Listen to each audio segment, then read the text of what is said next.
Welcome to the second week of cannabis management.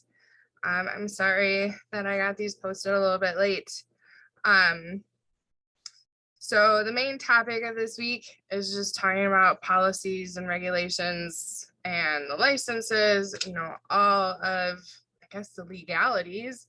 And I separated it into hemp and cannabis. So they're both kind of big topics that I'll probably end up switching, or at least maybe splitting this in half, if not at least like pausing for a break. Sorry, let me just start timing myself so I don't go too long. So yeah, both of these will be up under that folder at the very end of the week. I will also have up a review because next week is week 3 and that's halfway through our semester, which is crazy to consider. But yeah, I'll have that review up that you can use to study, and the midterm will obviously be online on our Moodle page. It'll be multiple choice questions, true and false, and a few short answer. I probably won't go over like the maximum of 25 questions. So things will be like possibly like, different point value and stuff like that. But I don't tend to want to make my exams like super long or anything. So probably 25 questions or less, but that will be open next week. And I will tell you, there'll probably be some questions on the midterm from the lectures for next week. So you definitely probably want to plan to at least watch the lecture, the first one on the different products that are produced, and some of like the FDA ruling and that sort of thing. So I'll have the midterm open for like a long period of time so you can take it. Definitely give yourself time to watch the lectures and then take it. So, all right, with that, we're going to start with hemp. It's honestly, I kind of thought I was going to start with marijuana first, but then I was like, no, we kind of ended talking about hemp laws and the farm bills. So we're going to stay with hemp, and especially because all of this came around like before marijuana and adult use cannabis did. So we'll just start with hemp. So not a ton of objectives on there, but it is definitely pretty intense, the amount of information I'm going to throw at you. So just be prepared for that. These are definitely seem like simple enough objectives, but there are a number of licenses. There's a number of requirements for each license. Definitely get pretty in depth on this. So like I said, last week we were talking about the history of hemp and cannabis. We talked a lot about the Farm Bill. Hopefully you can at least describe and at least, brief details. That 2014 Farm Bill is what kind of started some states being allowed to grow hemp again. And it did start to define it as having that less than 0.3% THC. So, that was definitely the start for it. People starting to grow it, people starting to recognize the industry and that there could be a demand for it. So pushing it to be further federally legalized for the 2018 Farm Bill. So remember, that's the big thing for that 2018 Farm Bill, is that it is now separated out. Hemp is separated out from the Controlled Substance Act, and it is federally legal. But again, of course, each state can make their own rules. So even though it's federally legal and you're not going to get in trouble at the federal level, there are some states that still have it illegal. So like you cannot bring anything, hemp or cannabis, marijuana, into like Idaho, because everything is still illegal in there. But at least at the federal level, hemp is legal from the 2018 Farm Bill. So I talked about this a little bit last week too, that a lot of states oops, sorry about that. A lot of states were running under the 2014 Farm Bill, and New York was actually running under the 2014 Farm Bill as well. The 2018 Farm Bill said either USDA is going to make rules that every state has to follow, or each state needs to make their own individual rules as far as hemp cultivation, growth, processing, retail, all of that goes. And it was kind of a like interim space for us, because then we also had like COVID happen and all this other stuff that did give us an extension. We could still go under the 2014 Farm Bill up onto really, I think the beginning of this year. So it did give us an extension for that. And it was mostly because some of the lawmakers were like, well, maybe we'll just, go under the USDA rules. But the USDA was coming out with some stuff that didn't really look like it'd be that helpful in creating an industry.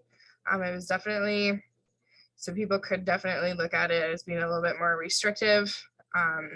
Again, like with the total THC thing, I think I mentioned that earlier, that, instead of it saying just the Delta 9, had to be under 0.3%, what if we said total THC? And that would be pretty hard to do.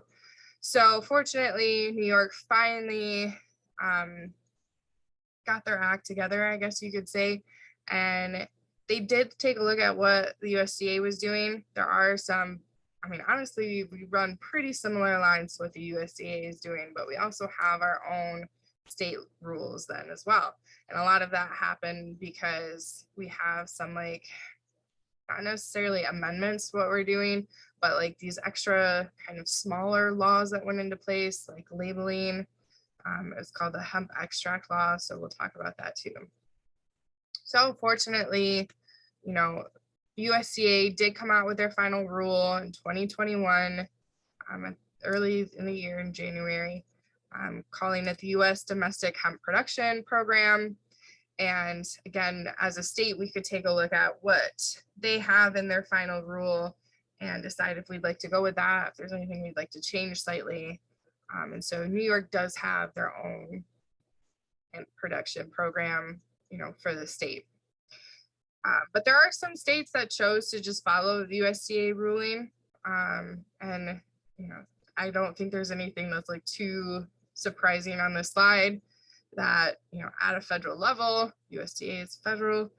To produce hemp, you have to be licensed or authorized under a state hemp program, a tribal hemp program, or the USDA hemp program, right? So it's got to be one of those three. Most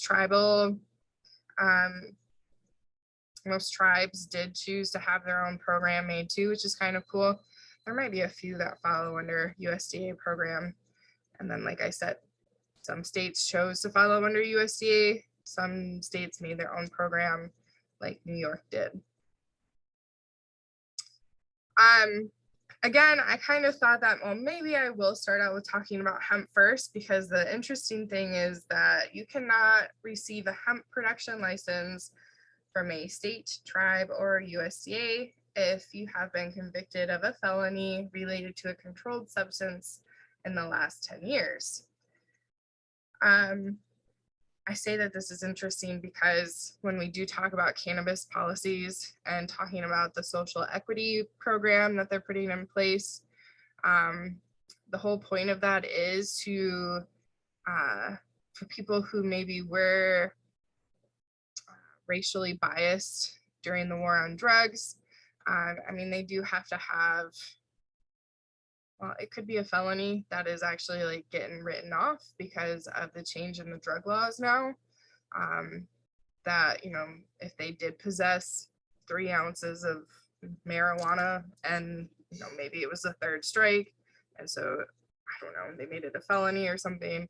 But under our new laws, that would not be a felony. So for marijuana, they're actually not necessarily telling you to don't even try if you've been convicted of a felony in the past. But for hemp, it's like, doesn't matter what the controlled substance was. If you've been convicted of a felony in the last 10 years, don't bother to apply. But again, this was before adult use cannabis became legal in the state. So there still very much was we have to absolutely keep hemp separate from cannabis and marijuana. And if you have a history, of something bad to do with controlled substances, we don't want you growing hemp, even though, you cannot get high off of hemp. But so that was, again, 2021, states deciding what they're going to do with this. It didn't really change the definition of cannabis sativa at all. It possibly included a few more things: the seeds, all of the derivatives, extracts, cannabinoids, isomers, acids, salts, and salts of isomers, whether currently growing or not, cannot have a delta 9 THC concentration of more than 0.3% on a dry weight basis. So I figure I'll probably tell you guys a little bit about the different cannabinoids in hemp and marijuana when we talk about the products next week, because I know that I've shared like this word tetrahydrocannabinol a lot, and typically I just call it THC, just shorten it out, delta 9 THC, but it doesn't hurt to know what's in the plant that you're growing. So we'll probably talk briefly about the few more common ones. We definitely get down into more of really every cannabinoid inside the plant, terpenes, flavonoids, and stuff like that in the cultivation class. That's every spring. A few other changes, again, because USDA is making this rule as a federal entity, that growers can purchase crop insurance on their hemp plants, which again was a huge plus for us, because crop insurance is available for really any kind of agronomic crop out there, like corn, wheat, soybeans, alfalfa. And it's just like any insurance. If we were to have some sort of crazy weather event, tornadoes, hurricanes, flooding, fires, really any kind of crazy weather event that destroyed your plants, that insurance covers it. So basically you don't lose your house and your farm and everything because you lost all of your crop and you don't have a way to gain money back from that. So crop insurance was definitely helpful. And then again, it was also the USDA saying, okay, now that this is an official program, any of the states can be involved with this. We need to, and that there are going to be breeders. There's breeders for everything, right? And so we need to make sure we start introducing some of these cultivars, varieties, whatever you want to call it, into the plant variety protection programs so that breeders can start to, again, put a patent or at least a protection policy on the cultivar, the genetics that they're breeding. And honestly, that only really helps us as producers too, because if a variety goes through this, it means they also go through that seed certification. So again, it really just helps us stabilize those genetics and make sure that some cultivar name lines up exactly with, possibly THC percent, CBD percent, color, flavor, smell, any of that stuff, how well it produces. So it was kind of cool. Definitely good things to come from it. But like I said, the state decided that they would run their own stuff, run their own state program. And so the governmental agency that does that is called New York State Ag and Markets. I'm pretty sure I mentioned this last week. Some states have like a Department of Agriculture. This is our Department of Agriculture. It's just called Ag and Markets. So that is a little bit different. Every state I think I've lived in so far has had a Department of Agriculture. This is the first one that was called Ag and Markets, but they do the same thing. So not only is like USDA up above here, Ag and Markets, so anything Ag and Markets does has to get reported to the USDA. But then they're also this big governmental agency for the state of New York that's going to run the hemp program. So I do have their website up there. You know, as click on it here. You know, is it super helpful? I actually think that they have improved over the years as far as what they have on here. So Ag and Markets does so many things too. So you can see there's farming, milk and dairy and everything up there too. But if you just Google NYS Ag and Markets hemp, you'll get to this page. So it has a little bit of discussion, you know, that the state created one due to the Farm Bill of 2018, being told that they had to, or else they had to administer a USDA approved program. So this is for individuals or businesses interested in growing hemp for fiber, grain, or CBD. And then if you scroll down a little bit further, there's the hemp grower licensing. We'll talk about all of the sampling, agent, lab testing, because all of this has to be like certified through Ag and Markets now. I think that it was definitely a huge learning curve for them getting all of these licensed growers through the last, 6, 7, 8 years. Ag and Markets typically has, you know, agents within the program that go do visit businesses. Several of those agents kind of became these,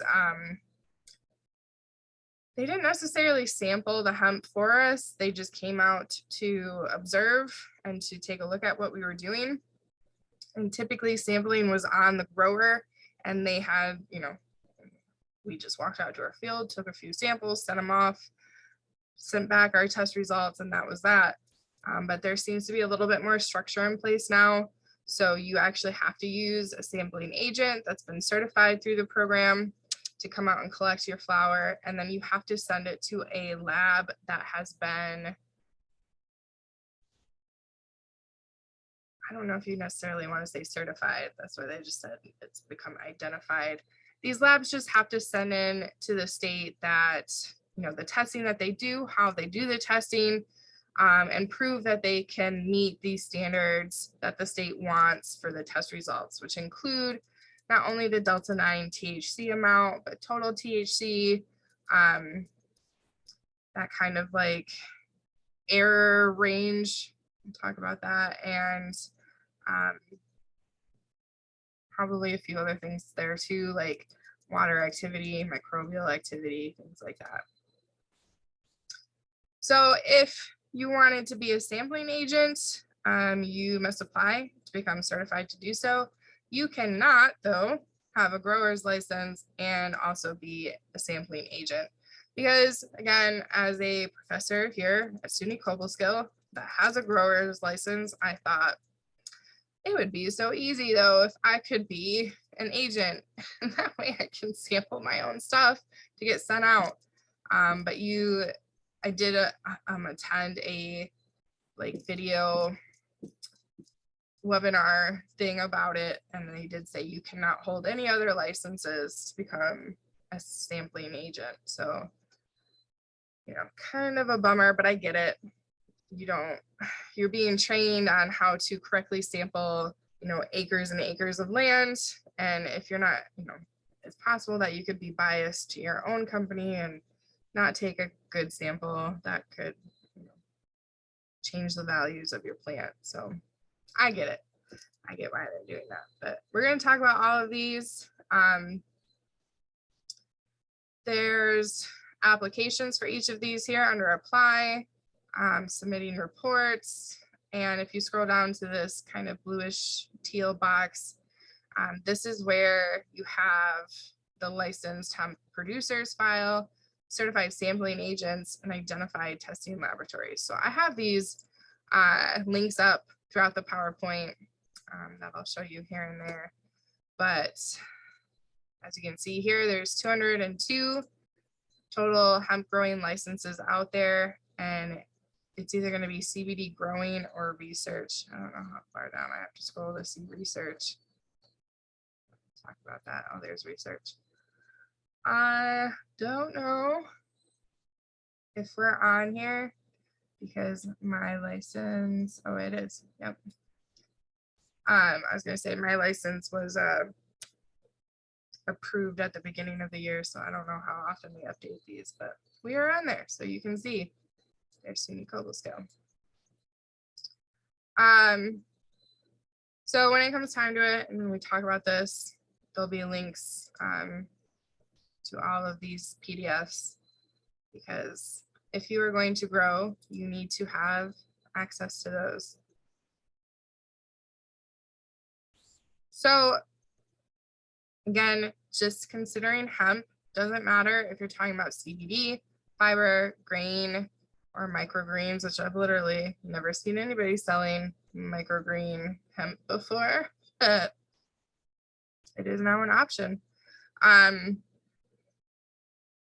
And this is the growing license side of it. So if you wanted to actually produce the plant, all right, you need to have a growing license. If you just wanted to buy in the flower to extract the CBD from it to get a tincture, all right, that is a different license. If you are not going to grow it, you don't need a growing license. But if you do want to grow it, like I do, I had to apply for the growing license. So just some background on this. I realize that there is a lot on there, but this is what I had to do to get my license. So it's really, I guess, I don't know. It's not hard. There is stuff to it that you have to do. But again, it kind of all makes sense to me. So the first thing we had to do was get a FBI identity history summary check, which is weird. I'm not going to lie, that part was weird. It's kind of like a background check, but the ag and markets can't request a background check, because they're not hiring me to do something. They're not hiring me to work for them. So what they can legally request for is this history summary check. And what it does is you have to send in your fingerprints. So whether you go to a police station, which is what I did, or some post offices have actually like fingerprint scanners, there's different ways to get it, but you have to get your fingerprints on a card and send a request for your history summary check to the FBI. It costs $18 to do this, so it's not too outrageous. And what they do is they compare your fingerprints to all like unsolved cases and any other problems. And if you did have, again, history of felonies or anything like that, it would come back on a long sheet of your history. I don't even think that I have mine because I sent it off with my application. But anyways, takes maybe a week, 2 weeks, and you get back a sheet of paper that in my case said your history summary check pulled up no, past records of criminal activity. So that's my way of basically showing a background check that I'm not in trouble with anything. So it has to be submitted with your application for a hemp license, and it cannot have been performed no more than 60 days prior to submitting a hemp license application. And I'm guessing that because all of these licenses only last for so long, this one is a 3-year one. I'm guessing you got to do it again in 3 years when you go to reapply. So it's interesting, but there's the link that talks about the FBI identity history summary checks. And other than like having to make an appointment at a police station to get my fingerprints, inked up and rolled on a sheet, it really wasn't too difficult to do. The application isn't super long either. It's filling out your information, where it is you're going to grow. You have to list all of the sites. You need to also turn in maps or aerial photos that identify the growing and storage locations. You also have to submit a $500 application fee. But again, that's really not too bad of a price for that. And if you happen to be, like a corporation, an LLC, different types of businesses, you need to have key participants defined, and whoever you have on your sheets do need to also do a FBI identity history summary check. So with mine, I did put SUNY Cobleskill down as the business, but I said that the person, in charge of growing was me and Dr. Elram. So it was just the two of us that needed to do the FBI thing, and made it a little bit simpler, I think, in our case. It also helps that we've had a license through the state for like the last 7 years now. So really not a ton changed. And we heard back from Ag and Markets pretty quickly that we were approved, and then we got our license. I'm just gonna say I do have here on my desk, which is probably gonna show it backwards to you, but it's just a sheet of paper that says I have a license to grow hemp. So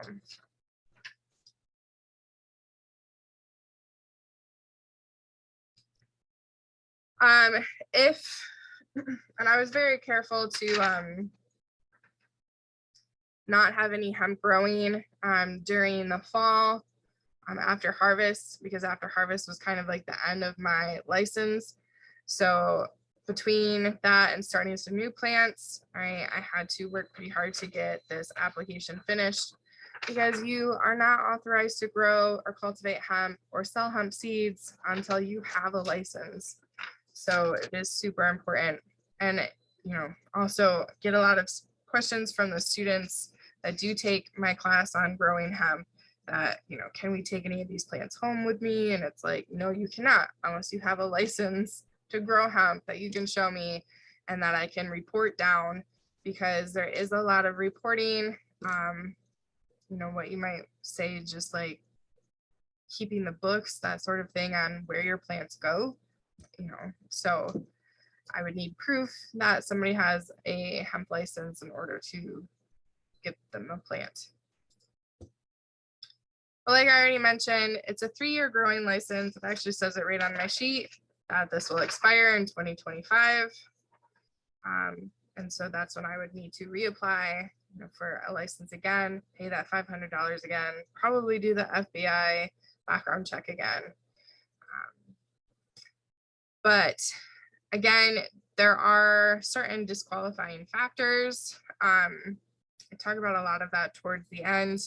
But again, if you have any sort of drug-related felony convictions within the last 10 years, they're going to deny your license. Or if you propose to use a growing or processing location that's already registered to an existing authorization, they will disqualify your license for that too. So, they did check my map pretty closely to see where it is that I would have my plants. Makes it slightly difficult when I'm trying to show the greenhouses on a map and then like one of my lab rooms, because they're going to be so close together. But they're pretty easy people to work with, and they understood what I was doing with my hemp here. So a few other just side notes. The department reserves the right to make determinations regarding the appropriateness of proposed growing, processing, and/or storage locations of hemp. Sites located in areas that are zoned residential will not be approved. Zoning classifications are locally established, and it's the applicant's responsibility to ensure that a proposed growing location is not in an area zoned for residential use. Growing of hemp in or attached to a resident in a residential setting or as an ornamental plant is not permitted.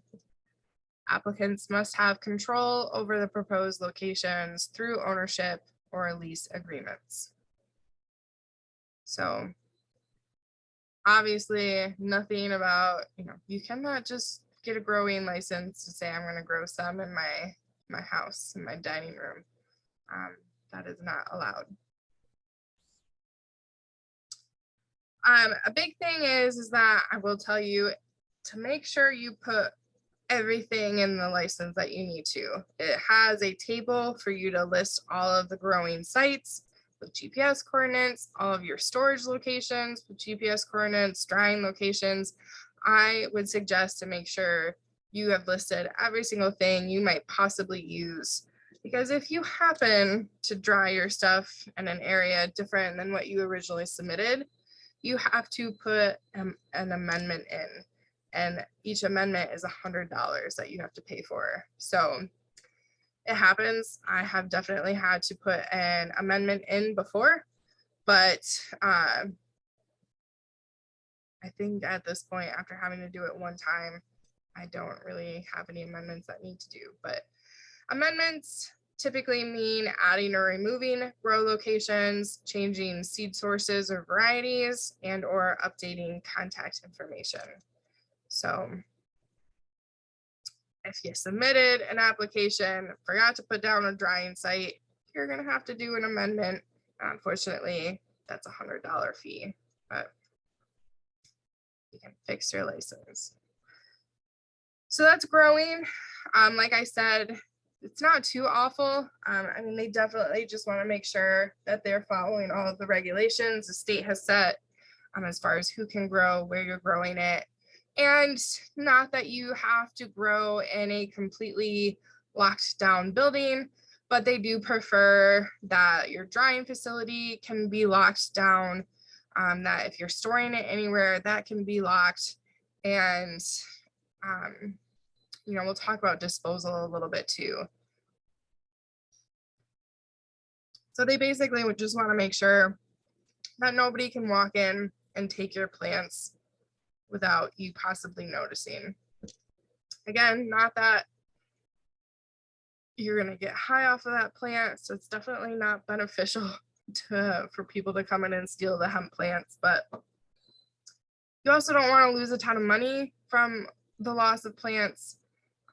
So again, it doesn't have to be everything extremely locked down, but there's still things to consider.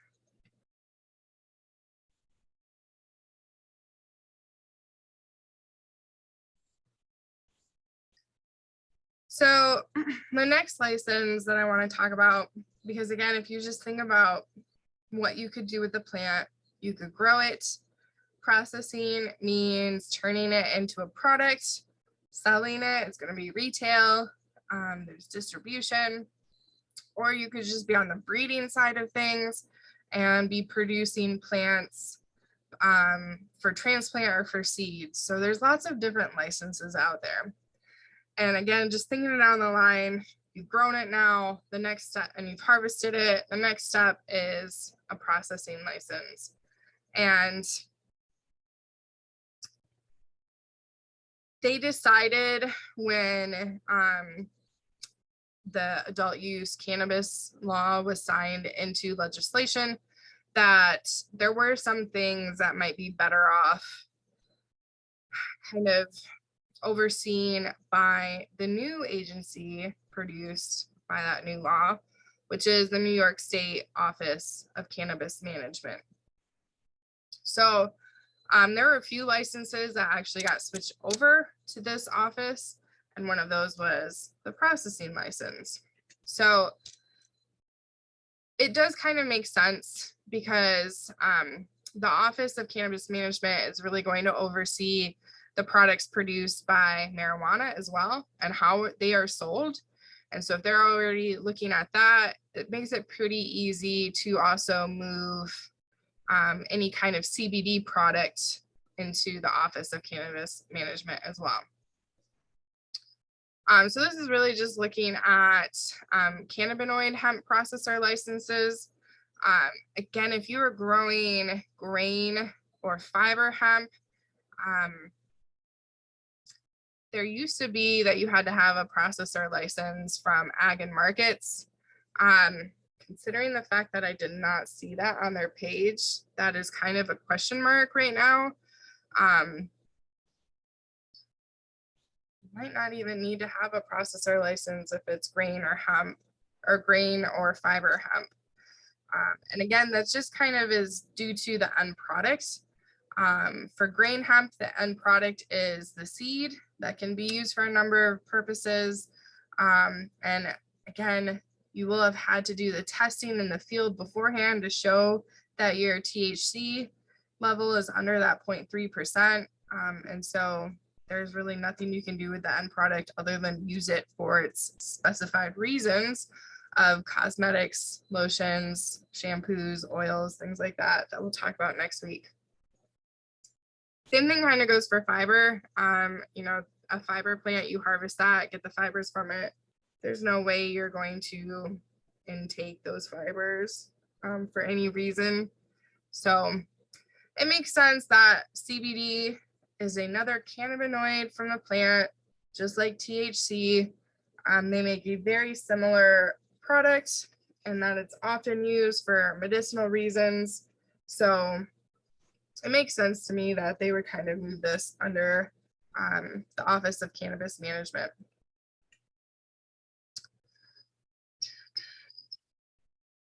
Yeah. So a different agency now, like, you know, I had said at the beginning that most of this was under ag and markets, but there are a few licenses that are regulated under the Office of Cannabis Management. So the Office of Cannabis Management created two types of licenses, one being extracting and manufacturing, and then the other one being manufacturing only. So obviously there's a difference between them. The first one has the word extracting in it. So with that license, it allows the processor to extract or isolate cannabinoids from hemp to create crude oil, distillate, isolate, or other intermediary products. So this image that I have right here on the right that the arrow is pointing to, all right, that's crude oil from a CBD hemp plant. It has the CBD in it. It could also have other cannabinoids. It could have a little bit of THC in it, but that's typically not the end product from the plant. So the end product, you know, again, a number of different products, and we're going to talk about them, but the one I have in my hand as an example is a tincture, right, that is meant to be dropped in your mouth. But as you can see, it's a pretty clear liquid, all right, very, I don't know what I want to say. It's not like a sticky oil, like in that picture that kind of almost looks like tar. So crude oil is the very first extraction of everything out of the plant, and it is definitely not the final product. So typically it needs to be further refined or manufactured. So that's where the difference comes in. All right, that first license, extracting and manufacturing, can do the whole thing. It can extract the cannabinoids from the hemp plant, produce those, you know, first products, crude oil, distillate, isolate, but they typically need to be refined a little bit first or a little bit more, and that is what becomes the manufacturing part of it. So manufacturing gets you to that final product, like a tincture, all right, or a lotion, or a gummy, or a candy. Check out some of that somewhere. So you might be somebody who wants to purchase the harvest plant, the harvested flowers from a grower, and then do this whole process. Or you might be a company that wants to purchase the crude oil, the distillate, the isolate, and then manufacture it to the final product. So that's why there's two types of licenses there. I've got the picture of the tincture, the final product. Hopefully you can see it does not look like this sticky, oily tar over here. That's the crude oil. So you do have to go to the Office of Cannabis Management to apply for either of these licenses. But again, other than proving that you're a business going to do what you say you do, have the tools to do it, you know, it's probably not too difficult to complete. I do not have a price processor license, so I have not personally gone through this application before, but I have the main points there. So you have to give an overview of the business plan, the extraction method, your planned source of whether you're buying the harvested flower or the like crude oil, but you know, where are you getting that from? Workers' compensation verification, if applicable, proof of product liability insurance, proof of certificate of occupancy, you know, you own or lease the land you say you're going to use, proof of good manufacturing practices, GMP audit, and then any other licenses issued at the faculty or facility location. A breakdown of the ownership and management, so like the owners and what percent ownership they have, and then the application fee. I don't have that application fee listed because it depends on what license you are applying for. So this license is valid for 2 years, and it's kind of interesting because this table is directly from their website.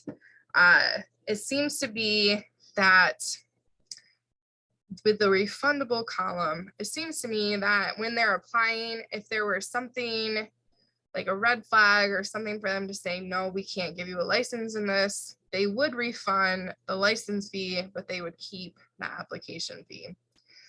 So that is what, through my research, I'm guessing with that refundable column. But anyways, if you're getting that first license we talked about that does both extracting and manufacturing, then it's $1,000 for the application fee and $3,500 for the license. If you're doing manufacturing only, then it's $500 for the application fee and $1,000 for the license fee. All right, so getting a little bit more expensive, but there's definitely, you know, a little bit more to prove with this, that you're an actual business, that you've got honest practices, you know, you're going to create a product that's okay for us to insert into, you know, to partake, to put into our bodies. So, you know, it doesn't surprise me too much that there's a little bit more going on there. If you remember from the last slide that I mentioned, GMP, all right, the good manufacturing processes or practices. It's kind of interesting. Actually, let me pull this up.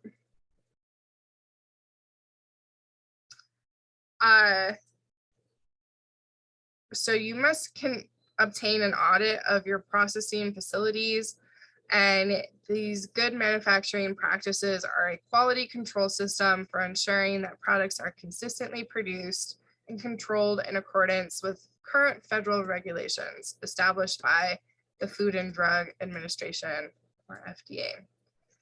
So this is an example of the audit for a hemp processor. And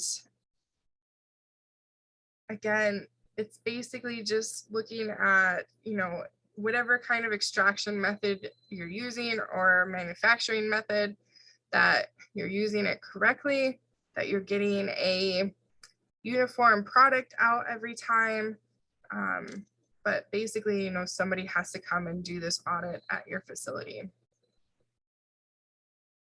So looking at risk, hazard, waste management, pest control, all of that.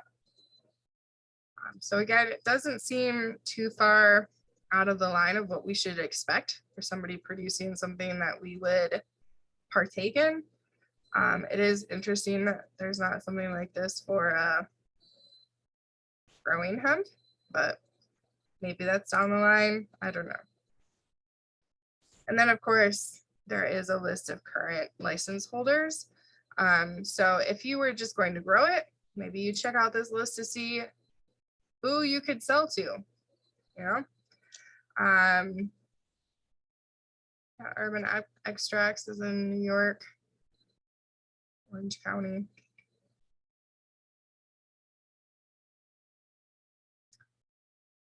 I don't know if there's anyone really that close to us. Just a few people in Albany.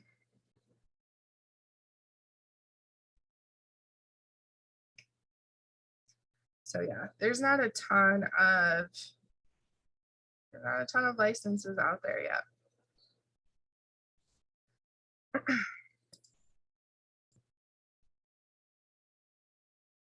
Okay, I'll get through this one and then I think I'm going to take a break.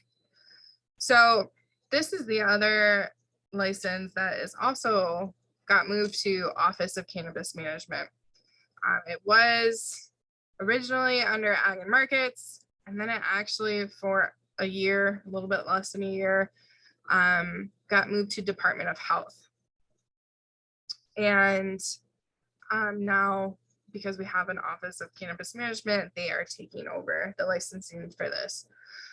So it's kind of interesting because we did apply for a license through the Department of Health in 2021. Most of these last for a year. But when it got switched to Office of Cannabis Management, which is what OCM is abbreviated for, our license hadn't quite expired yet. So we were like grandfathered in. So we didn't have to do a reapplication, a new application or anything like that. We just got a letter from Office of Cannabis Management that said, you still have a retail license for CBD hemp. So that was kind of cool. But again, the license is for a year. So ours probably has expired by now. And if we want to sell products, we would need to reapply. So again, next week, the big topic is products. So we're going to talk about all of these. But again, just to give you an idea of what we're talking about, anything to do with CBD products, because again, we're talking about just hemp right now. CBD is what the Office of Cannabis Management is going to be in control of. And that are things like tinctures, oils, topicals, which are like lotions, pills, capsules, foods, or beverages, anything that's intended for human consumption or application. And it has CBD in it. So you might have noticed in the title that this is retail and distributor license. They're actually separate. A distributor actually just gets a permit. So a distributor of cannabinoid hemp products, they must obtain a cannabinoid hemp distributor permit before selling or distributing cannabinoid hemp products that were manufactured outside of New York. So distributors are kind of like the middle person. They might be purchasing products outside of New York to sell to retailers in New York. So distributors have to have this special distributor permit in order to distribute hemp products manufactured outside of New York State to licensed cannabinoid hemp retailers. So that's the other license, is the hemp retailers. They are going to be the ones that are selling all in state, so not touching anything that came out of state. Because they kind of split these into two and maybe put some like special instructions on the distributor permit, it just ensures that any product coming into the state are going to have uniform labels. They're going to meet the requirements of our state hemp program. They're going to be traceable. Basically good products, nothing too crappy.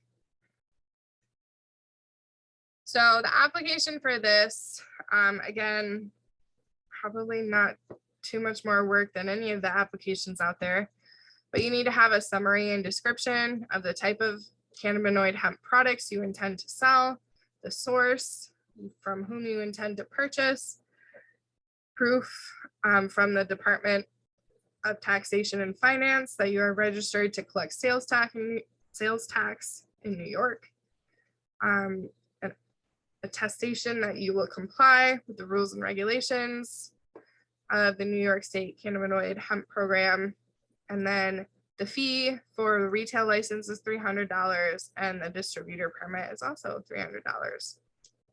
And they are both valid for 1 year.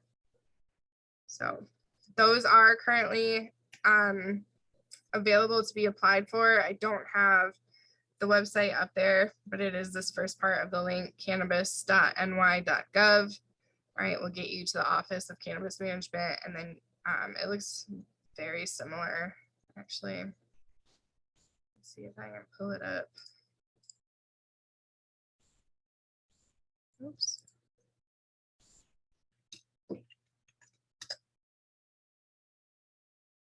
All right, so it looks very similar to Ag and Markets website, which is nice, makes it easier to kind of go through.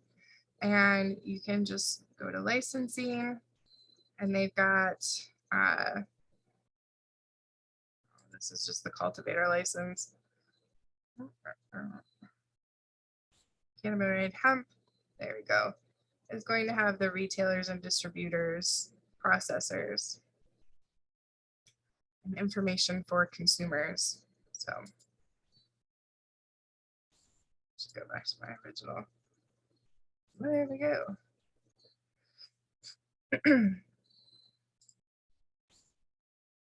All right.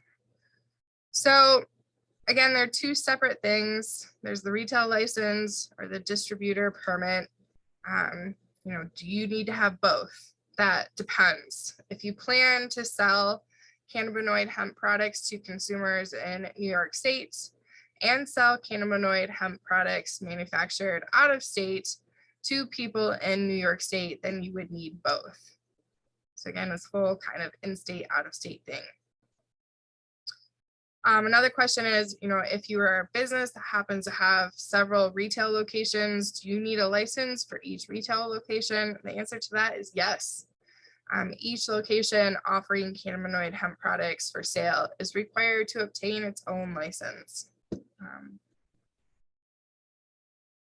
So just kind of the two questions I thought that might come up, but they also have links to current distributor permit holders and retail license holders. Wasn't updated too long ago, May 15th. So if you wanted to see those, the links are there. All right, so I've been recording for about 50 minutes, and I think that's kind of the maximum you want to hear about, and the maximum I have for until I need a short break. So I'm going to pause there, and we'll start up here for the next video.